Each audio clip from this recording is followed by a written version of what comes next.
Okay, so today I'm going to be talking about understanding home inspections, walking us through how we uh, work with the inspectors that come out to the properties who are interested in uh, helping us to understand the systems of the house. That's what we're going to talk about. And I'm just going to go right into it. What we're going to be doing in this time together is talking about what a home inspection is and what it is not. Why buyers and sellers order home inspections, some general and specific considerations that you should be thinking about for home inspections, choosing and evaluating the home inspector, and ordering and pricing of home inspections, and um, and I'm going to answer all your questions. So that's what we're going to do. And just give me a second because I want to display this as well. 1 second. So, welcome, Macy and Jeff on Zoom. There may be people who are live streaming this too, and that's cool. Um, oops. Oh, there we go. Oh, what happened? Okay. All right. So, so this is what we're going to cover today, and I'm going to dig right into it right now. So, what is a home inspection? I mean, it seems obvious by the name, but it actually isn't necessarily obvious at all. Um, and one of the ways to think about this is a home inspection is a report or an evaluation of the systems of the property. What do we mean by systems of the property? We mean the electrical, the plumbing, the heating. We mean the flooring, the walls, the doors, the windows. We mean the attic, the crawl space, if there is one, the foundation, even. Exterior lot, detached buildings, roofs and gutters on occasion, chimney and fireplace on occasion, because different inspectors limit what they report on. So you want to be sure. And any visible condition issue that might be of concern to the owner or to the buyer. That's what a home inspection more or less is. And it is not any of these things I'm about to tell you. A home inspection is not about structural wood damage that could be caused by termites or other wood destroying organisms, such as uh, certain types of beetles or insects who eat wood. That is in a pest report. A home inspector might comment on things they see that is evidence of wood damage, but it is not, their report is not intended to describe wood damage specifically. It is not a foundation inspection in any detail. Some home inspectors will comment on the condition of the foundation, and they will provide information and say, get further information about the foundation, and some will not. But it is in no ways a replacement for the foundation inspection from a structural engineer who can really help you to evaluate the real condition of the foundation. In fact, most home inspectors are not engineers. So most of them aren't really qualified to tell you about the structural integrity of the property vis-a-vis the foundation. A home inspection rarely covers amenities and features of the house that are not standard. And those include irrigation systems, sump pumps, which are special pumps in low areas to get water out from underneath the house, hot tubs, the alarm systems, the solar panels. All of that is beyond the standard of a typical home inspection we see in our market in residential sales. A home inspection is also not an appraisal or a market evaluation. The home inspector is not going to say, oh, yeah, based on what I saw, the home is worth what the seller wants you to pay for it. No. It is a sort of an independent third party research report on the condition, the physical condition of the property. Also, the other thing about home inspection reports is they are not a guarantee or any kind of promise that anything is going to stay the same, be that way a week later, or that it won't break down in the future. So when you're talking about home inspections with your buyers, all of these bullet points here, they are in the detailed fine print of most professional inspections. But it's worth making sure your client understands. If you're working with a first-time buyer as a buyer's agent, they may not realize all this stuff. They may not realize that they need a separate pest or termite inspection in addition to the home inspection. They may not realize that they should get a structural engineer out if there's a foundation question. Maybe they need oftentimes home inspectors will inspect a system that is covered on the previous page, the covered items, but they may then say you should get a specialist in. We see this happen a lot with chimneys. The home inspector will say, I see some crumbling of the the wall of the chimney stack. I see it looks like there's no damper there. It looks like there's something going on with the fireplace. You should get a chimney inspector out. So whether he's telling the seller or he's telling the buyer through their agents, a home inspector will often do that. So that is sort of what it is and what it is not. Do you guys who are on do you guys have any questions about what I just went through? What is and what is not an inspection? Is everybody clear? Okay. So why do we care? Like, why do buyers and sellers order these things? Because they cost money. So a buyer orders it because of something we call due diligence. A buyer, through their agent, has a responsibility to protect their interest in what they're buying by doing all the researches that is necessary so that they can feel confident that the house they are buying is in good condition and is the right purchase for them. So that is number one. Number two, a home inspection report can improve their negotiating power. Let's suppose a buyer in an escrow for a property learns from the home inspection report that the furnace is at the end of its life, and this was not previously known or disclosed by the seller. They can now go back to the seller and say, hey, listen, when I made you that offer for the house and you accepted it, I had every reason to believe that the furnace was just fine. But now, through my research, I have learned that this furnace is not just fine. Here's the report. I want you to reduce the price, or I want you to fix the furnace, replace it, or I want you to give me some sort of credit. So it is good for negotiations to have one as a buyer's agent. It is also good, especially for people who are not technical, who are not engineers themselves, to learn how the house works or the condo. Learn how to turn the water supply on and off. Learn how to work the electrical panel. Learn how to work the furnace and understand how all these things combined to make the house a home, right? To make it work. The other thing you get from home inspection reports, especially thorough ones from good inspectors, are maintenance tips. Here's how you should maintain the furnace or the electrical system or the plumbing system or whatever.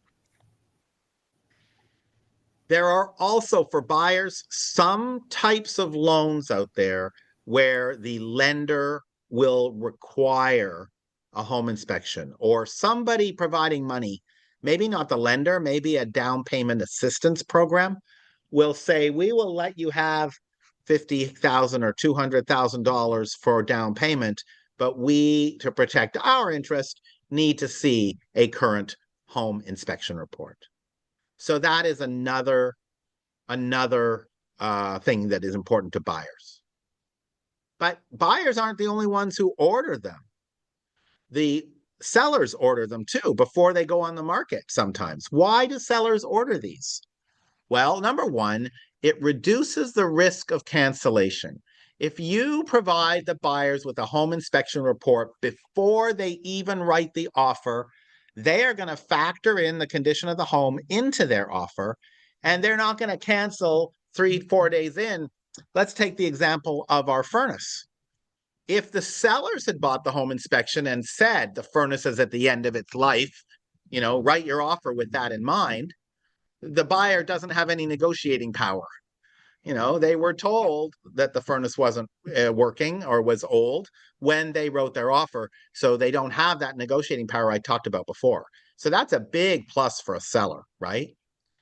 Also, if a seller wants their property to be pristine and to get top dollar when they sell it, they want to learn what to fix before they go on the market. So if you get a home inspection, the home inspector will tell you need to fix this. I myself have a listing coming up, and the home inspector went out and he found that one of the elements on the stove was not working properly, was not lighting up properly. So now we know we want to fix that. We don't want the buyer to discover it. We want to get it fixed. And so the third part of this is all of these things together improve what we call the marketability of the property. It improves the likelihood that there's going to be interest in the community for the property and that people will write offers on it. It makes the property more attractive. Now, in a very hot market, by providing reports up front, you improve the likelihood of what we call a non-contingent offer. If a buyer feels that the seller has given them so much disclosure information such that they reduces their sense of worry or risk about the circumstances of the purchase and the condition of the property, then they might write what we call a non-contingent offer, which makes the offer stronger from the point of view of the seller. Now, if you are listening or watching this and you are in the East Bay of the Bay Area, then the other factor for sellers is that the local market expects it to be provided. Buyers and their agents, when they look at properties on the MLS nowadays, they are expecting to be able to view a full disclosure package, which includes a home inspection report. So a seller who puts a property on the market with no reports runs the risk of it being discounted even before it gets seen by buyers who are expecting detailed reports. Let me, guys, just put your hands up or talk if you have any questions. Otherwise, I will just continue. So some things to think about as you're thinking about home inspection reports. First of all, there is no standard format for these guys. There are lots and lots of different companies and individuals who do home inspection reports, and they all use a different format for the report.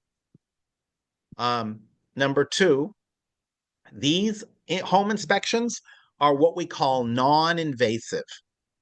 Because they are typically done as part of marketing or as part of being into contract, unless there's special circumstances, these home inspectors are not looking underneath carpets or behind walls or moving all the clothes in the clothes closet to see what's going on behind. They are going to be non-invasive. The most invasive thing they do is turn on and off water faucets and fixtures, light fixtures. It's what we call non-invasive. They can't see stuff going on that is hidden or behind the walls. The other thing about home inspections is that sometimes these home inspections are completed in like an hour or two and are in a very summary format.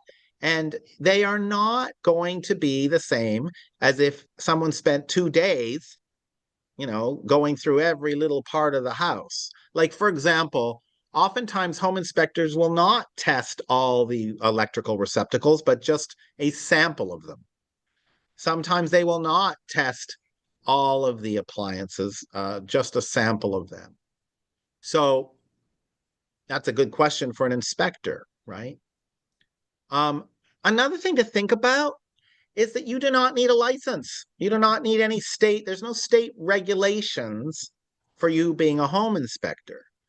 Anybody can say, I'm a home inspector. Your Uncle Charlie, who used to be a licensed contractor, he can say, I'm a home inspector.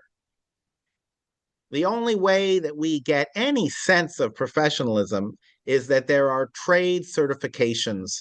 The better home inspectors belong to trade organizations that represent home inspectors, and they're required to be up to date on the current code, current building standards, and ethics and other aspects of being a professional. And so when you are looking to hire a home inspector, whether you represent a seller or buyers, you want to check on that.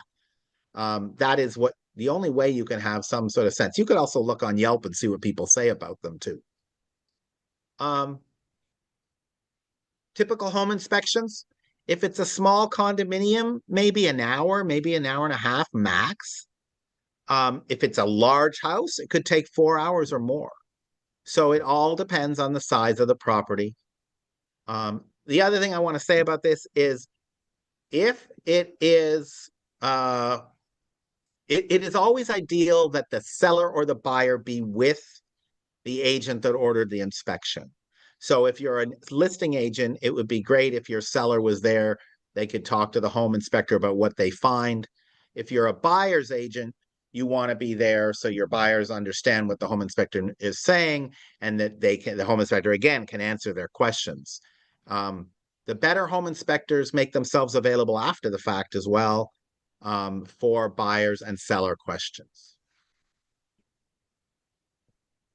You should be there as agents so that you can make sure that you understand maybe the top 3, top 5 issues that have come up with the property that may be an issue. If you're a seller, issues that might reduce the amount of money the seller will get. And if you're a buyer's agent, issues that might need to be remediated for your buyers to fully enjoy the use of the home, or might be a negotiating point. There is no such thing as a perfect house. So when inspectors go out, they always find something. If you see a home inspection where everything is perfect, that in and of itself is a red flag. I would want another inspector to come have a look. Inspectors are limited by their own experience and practical knowledge. They are rarely contractors or engineers or even repair people. So they may have comments. The comments they make about things may be different. And some inspectors may find things that other inspectors don't have. That's why no 2 inspections ever report the same findings. Sometimes there are dramatic differences because of the quality of the human who is doing the work and their own experience of knowing what they're looking at, right? Another consideration about these reports for home inspections is they do not provide any pricing for repairs. They do not put in any written report, this will cost you $10,000 to deal with. No. But what they will do, the better ones, is that, if you're talking to them about the report, they'll say to you, yeah, your buyer or your seller should budget $5,000 to fix this problem.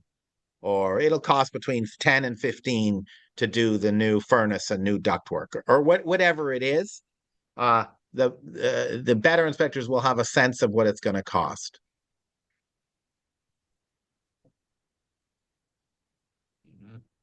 Now, there is a concept in our world called pre-offer inspections. When we have a really hot market where there's a lot, you happen to know from the listing agent that there's been a lot of interest in the property and they're expecting 5 or 10, maybe more offers, you might want to talk to your buyer client about doing a pre-offer inspection.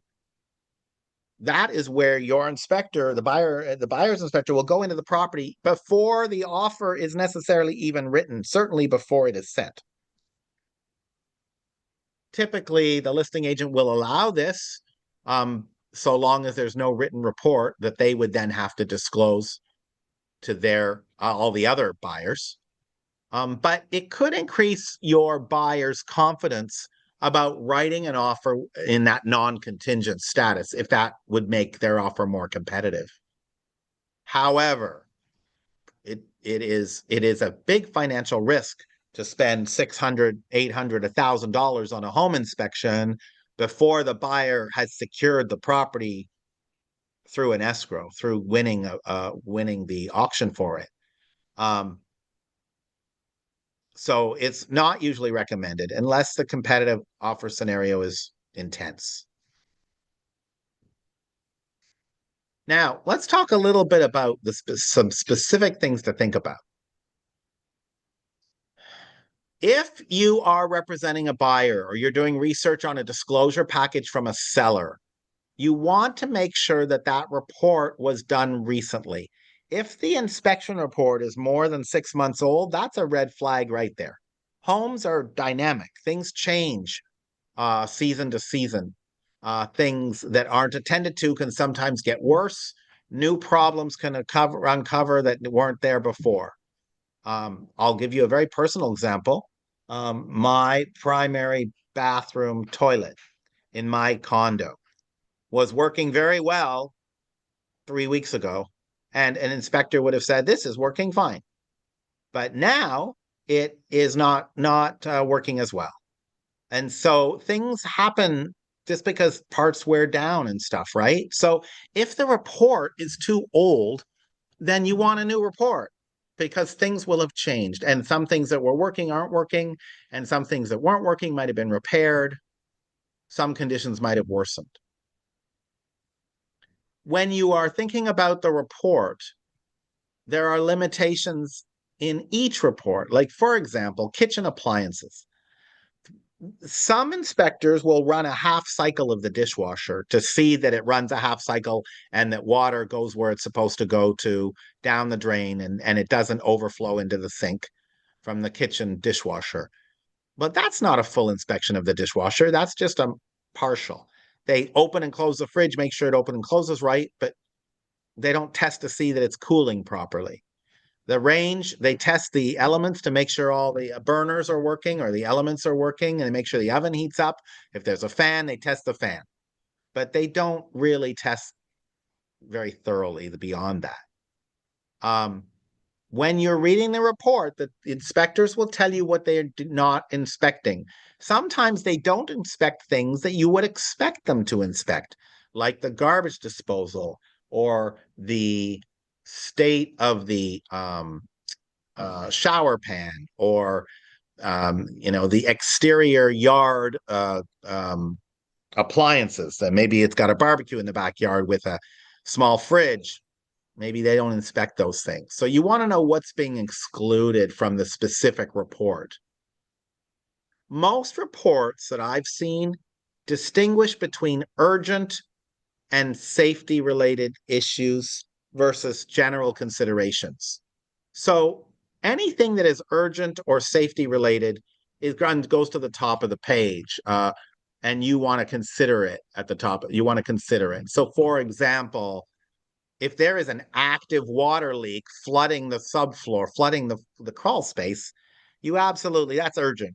And if you represent the seller, you want your seller to fix it right away.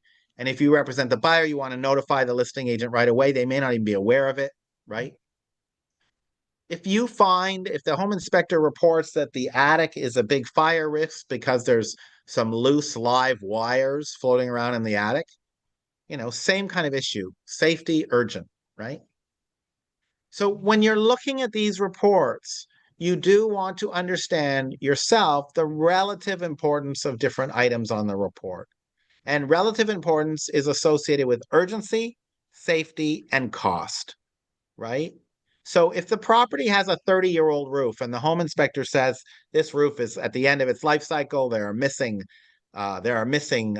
roof tiles, and the roof tiles that are there are all frayed and decayed, and the gutter is disconnected all around the side of the house, and all these things.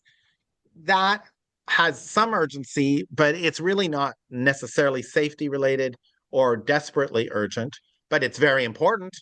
Roofs, ultimately you'd get a leak if you don't attend to it. So one of the things we're constantly doing is evaluating from these reports what's urgent safety related and important and costly. So you're representing a buyer. The question you want to ask, what is important for your client and what is less important for your client?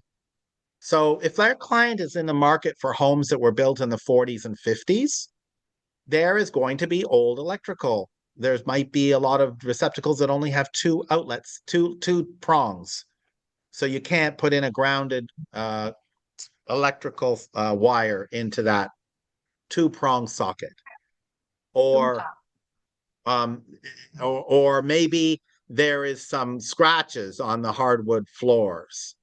There's a lot of stuff that these reports show that is going to be on almost every house that your buyer might want to buy. Because as I said before, there's no such thing as a perfect report. So I like to focus my buyers on urgent matters, safety matters, and the most expensive to fix things that can't just leave be and not attend to. Now, let's suppose you're representing a seller. What your focus as a seller's agent is slightly different. You, as a seller's agent, want to consider advising your seller to repair or replace only things that will improve the saleability or get the client a higher price. So if the roof is old and your buyer is looking at $25,000 and you could get a better price for the house if you replace the roof, that might fall into a category of replace. If the house has um, a wall, like a fireplace in the living room, when they walk into the house, the first thing they see is the living room and the fireplace, and there's bricks missing from the fire mantle that make it look really awful. You want to repair or replace those bricks because it will improve the saleability of the house. Not a high cost item, but you need to take care of it, right? You are not, as a listing agent, going to tell your seller they have to fix everything. There'll be certain things that are common old age home things that are not going to improve the price your seller is going to get by fixing them. So in consultation with your mentor, if you're working with a mentor or your colleagues, if you're not sure, they can help you make those have those discussions about, as a listing agent, what is really should be dealt with, and for a buyer's agent, what you want your client to focus on. Important to think about, though, once you're analyzing what we call a disclosure package and looking at the home inspection report.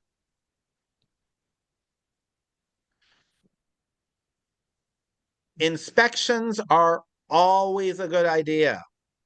If you come across a seller who says they don't need one, we want to explore why they're saying that. If they just don't want to spend the money, you can explain to them that by not spending the money, it could cost them a lot more later. If it's a buyer, you want them to understand that the report the seller got may not be as detailed or as thorough as what they could get for themselves, even if it is recent, and oftentimes it is not. So we always want to recommend that the buyer do thorough. We always want to recommend to our sellers that they pre-inspect, and we always want to represent that our buyers that they do thorough inspections to satisfy themselves about the condition of the home.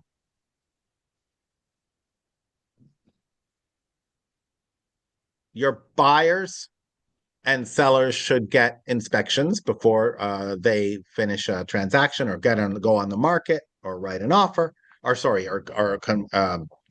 remove contingencies.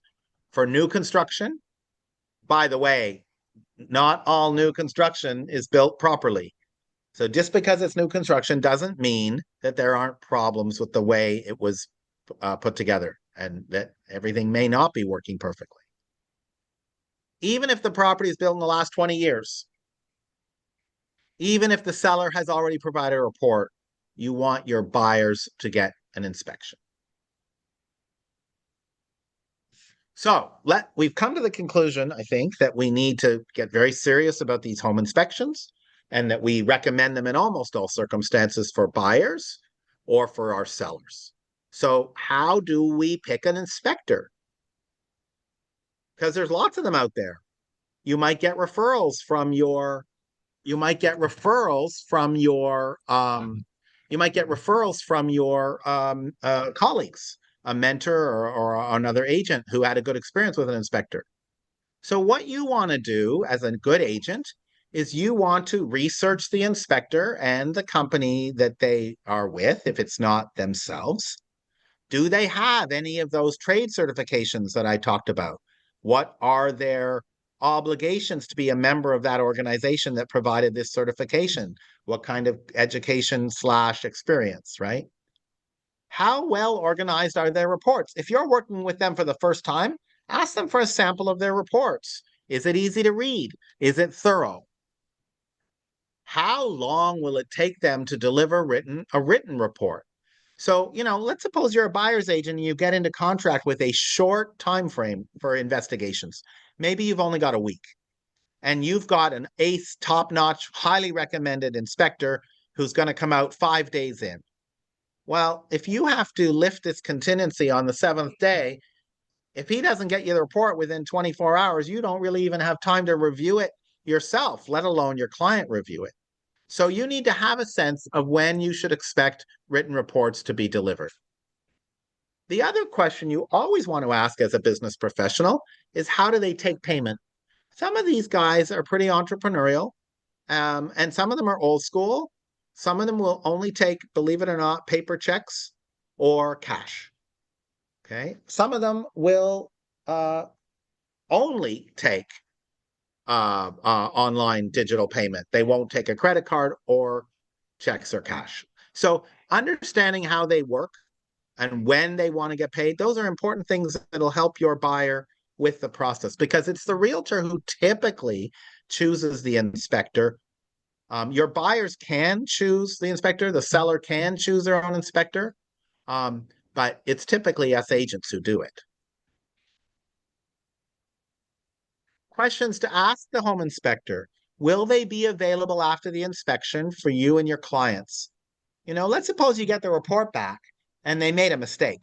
You happen to know that they just made a mistake. They wrote down that there was let's see, that there was um, I'm trying to think of a good example. That it's just a mistake. Like, they say that uh, uh, I don't know, fireplace grate was missing, but it had just been put in a closet or something like that. Or they said they make a mistake, a big mistake, like they say it's a half bath when it was really a full bath, although that would be very unlikely. That's too big. But mistakes happen. I just can't think of one off the top of my head. But when you want to be able to get back to them and have them fix the report, have them correct the report, sometimes you may feel that the language they used was unnecessarily alarmist, unnecessarily scary. So then you want to make sure that they're open to changing the wording a little bit to be a little more, in your opinion, reasonable. And that's a conversation you can have with good inspectors, right? Um, what is their reputation and experience in the area where the property is? Keep in mind that part of a home inspector's job is going to be context sensitive. It's going to be relevant to where they've got their experience. Um, Home construction styles are very different from region to region to region. So, a guy who might have a lot of experience in the high desert of California may not necessarily be good at looking at Victorians in downtown Oakland, for example, right? Um, the other thing is, if your buyers or sellers are going to meet this person, and you want to be able to interact with them too, you want someone who is friendly and informative, but not alarmist and isn't going to yell fire for every little thing.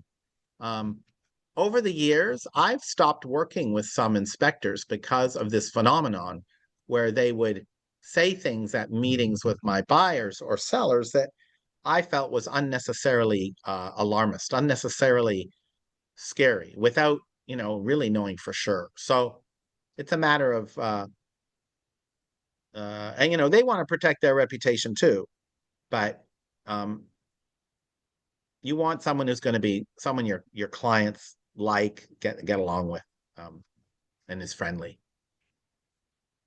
So how do you do this? You've got your brand new listing, or you've just got into contract for a first time, and you want to order a home inspection. So the first thing is, don't delay. The best inspectors are often booked weeks in advance. So order it as early as possible for your situation. Some inspectors will offer you 3 or 4 different styles of the report they provide. Oh, my summary report is $600, but if you want my medium report, that's $800. And if you want the whole thing, it's $900.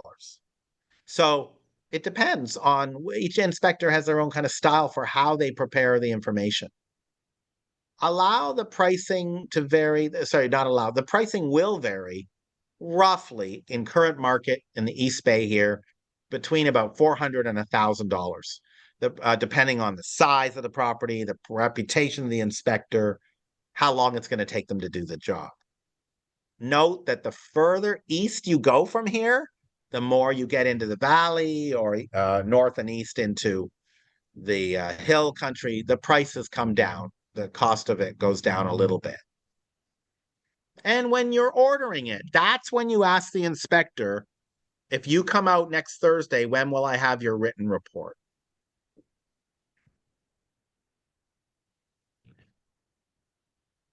Now, you're not done yet. You've ordered the report. They're coming in next Thursday. There's 4 or 5 more things you need to do. Whether you represent the buyer or the seller, you want to make sure that there's no personal property blocking access.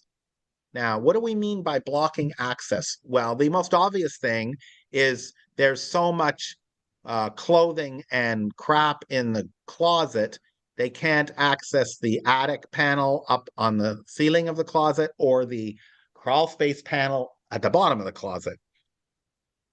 They want to go inspect the water heater in the laundry room, but there's so much crap around it that's heavy that they can't get to the water heater. So you want to make sure with your seller or your buyer that this is not going to be an issue. If you represent a buyer and you know from showing the home to your buyer that there's an issue with access, you want to talk to the listing agent and have the listing agent and his seller make the property accessible before you send out your inspector.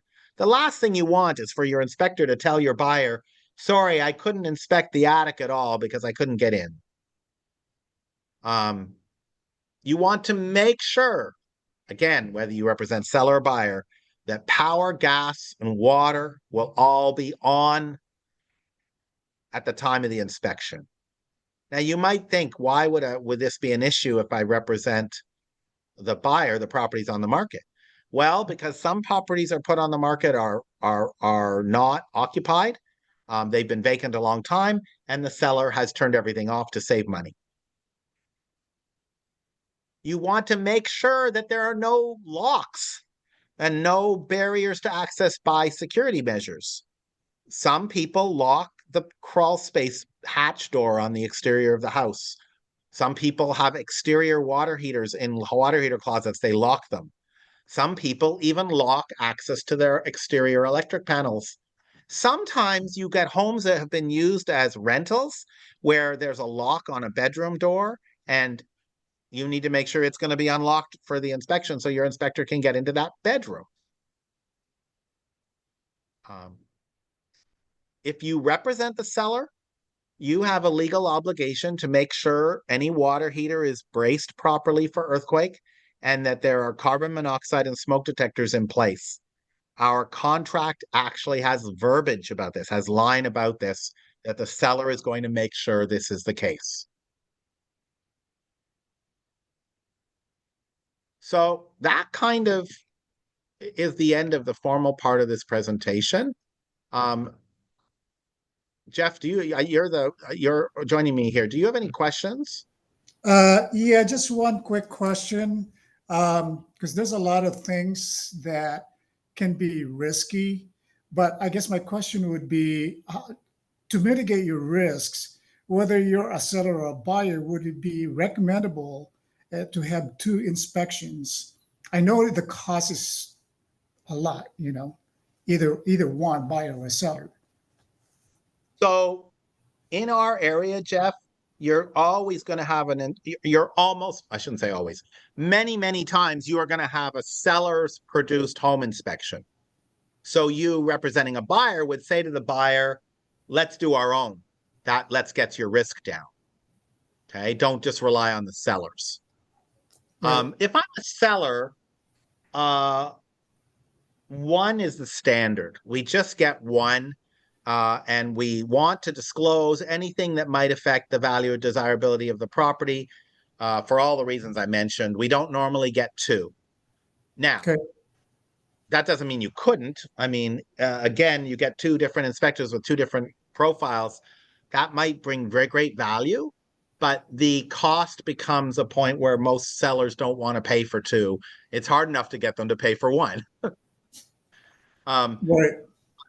but you could. You know, one of the things that happens with not just the home inspection, but all of the customers, all of the due diligence we do to reduce risk, it's like you can never reduce the risk to zero. You're always reducing it to a level that is adequate for the parties, right? You can never reduce all the risk. So there becomes a trade-off of time and money that comes into play. And the other thing that's a variable here, Jeff, and it's a great question, is that all of your sellers and buyers have different risk tolerance. Okay. And you, as an agent representing the buyer or seller, have a risk tolerance too. You want to make sure that there are no surprises that could damage your seller's ability to get a good deal through and get paid and not have any problem after. And for a buyer, you want to reduce the risk enough such that a reasonable person under normal circumstances would feel comfortable moving forward with the purchase. But you're going to encounter in your career plenty of buyers who are so risk averse that it's very hard for them to pull the trigger and finish a purchase because they want to inspect more and more and more.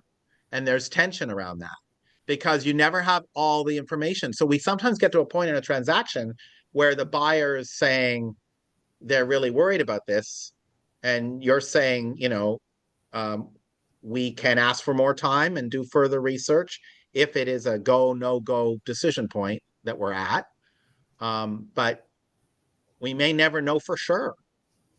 Like, for example, it isn't specifically a home inspection thing, but perhaps we have a situation where we have been doing research about the permit history of the property and have not yet been able to ascertain with a certain degree of confidence that certain item was permitted or not permitted because we've had trouble getting the right records from the city, whatever the story is. And sometimes your buyer needs to go forward and make a decision in the absence of pure 100% information. So it's really depend on a really good agent to mitigate all the risk. I mean, you can prevent it, but you cannot, you A cannot really just. good agent, the really good agents, Jeff, don't mitigate risk. What the really good agents do is they give buyers and sellers enough information and enough resources so that they can know what they need to know to make the right decisions for themselves about their own sense of risk. Because ultimately, if a buyer or seller feels it's too risky, they won't proceed. Okay. Yeah. Our job is not to say this is risky or more risky or less risky. Our job is to give them information so that they can make good decisions. Okay. That's to a certain degree. I mean, I certainly want to tell my seller there is risk here based on my experience as a real estate agent and knowing about homes, right? So it's not like we don't want to say there's any risk, but some sellers will say, I don't care, I'm good with it. And some buyers, the same thing. It depends what their own tolerance level is. As long as you've informed them properly and it's documented, us as agents can only go so far. So, for example, let me give you a really good example, Jeff, and it has nothing to do with home inspection reports. Liquefaction zones. Most sellers typically provide a natural hazard report that has a specification about earthquake landslide risk. And one of the line items is liquefaction, is where the soil is so non-compact, so loose that if there is an earthquake, the ground will behave like water. It's called liquefaction. And there are reports about this. Well, some buyers, that'll be a showstopper. They won't want to proceed. They won't want to write an offer. They won't want to move forward. Other buyers will say, I live in the Bay Area, whatever. So risk is in the individual is my point. Macy had also asked a question. Um, as a seller's agent, after we get the home inspection, do we ask the seller to do specific tasks that increase the market value? The short answer is it depends on the seller's motivation. If the seller's goal is to get top dollar, then we need to evaluate those specific tasks and advise the seller that this is how much it'll cost and this is how much it will impact the value and desirability of your property. So therefore it is warranted or it isn't warranted. Because our goal is to maximize the return on their investment in that scenario. Um, if we know that our seller just wants to sell it really quickly, we've done our disclosure obligation and we would not give the seller tasks of things to fix. We just want to get it on the market and we would price it accordingly. So I hope I answered her question because I don't think she's on this call anymore. Let me see. Is she still here? Oh yeah, she still is here. Macy, did I answer your question? Yes. Good. Good. All right. Okay. Thank you guys. And for those of you in YouTube, thank you. If you want to get a copy of this presentation, such that you can review it yourself again later, you can click on this QR code. And when you click on this QR code, you will have a short questionnaire about today's presentation, and then you can we'll send you a PDF of the slide deck. And if you want to listen to it again, it is going to be on my YouTube channel, and it will also be in the agent portal.